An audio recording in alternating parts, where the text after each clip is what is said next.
Ça t'intéresse de voir tout ce que j'ai prévu de lire au mois de mars? Je te montre ma palle. Comme d'habitude, j'en prévois énormément, mais comme ça me permet de pouvoir choisir un petit peu en fonction de mes envies au moment venu durant le mois. The Milky Way de Elona Mitis aux éditions HEA. C'est un livre d'une copine. J'attendais avec impatience sa sortie.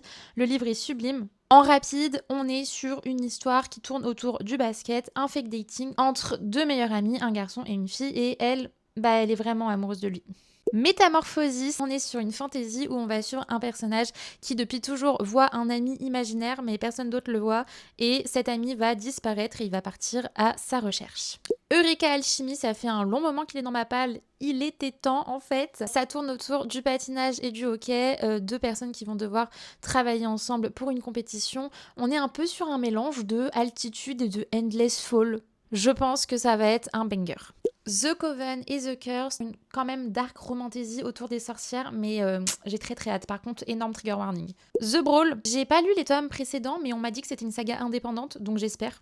Sinon, je suis dans la merde. Mais j'ai très hâte, vraiment, il me tarde. J'aime de tout mon cœur la saga Dream Harbor, donc forcément que je vais sauter sur la maison des pancakes aux fraises. J'ai trop hâte, le livre est encore une fois sublimissime. Small Town avec cette fois-ci un père célibataire, donc je sens que je vais le dévorer. Je sais qu'il y a des gens qui ne sont pas du tout friands de cette saga, mais moi c'est un grand oui.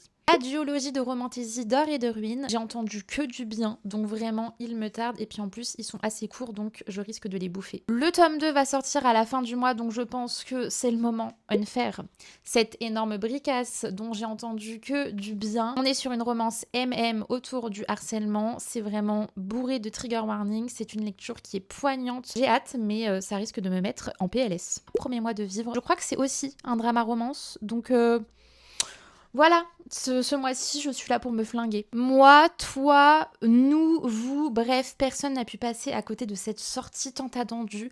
Bien évidemment que je vais me lire La Révolte de la Reine de Morgane Moncomble, qui m'a l'air une masterclass monumentale. J'adore les romances historiques, donc alors là, je sens que je vais déguster. The Pilot Union de Irina Blake. On est sur un Brothers Enemy. Good boy, bad girl. Très rare de voir dans ce sens-là, donc je suis très intriguée. Et on est sur des courses illégales de Formule 1. Je compte également lire Backstage de chez Addictive sur une trope bodyguard. Est-ce que j'ai besoin d'en dire plus finalement? Non, je vais lire Akotar tome 2. Apparemment, c'est le meilleur tome, donc j'espère que vous ne m'avez pas vendu du rêve et que c'est bel et bien le cas. Et pour finir, j'aimerais beaucoup lire The Exception de Elijad, une romance universitaire et sportive, le genre de choses qui fonctionnent toujours et qu'on aime. Et n'hésite pas à me dire en commentaire quelle revue tu as le plus hâte de me voir poster sur toutes les lectures que j'ai prévues.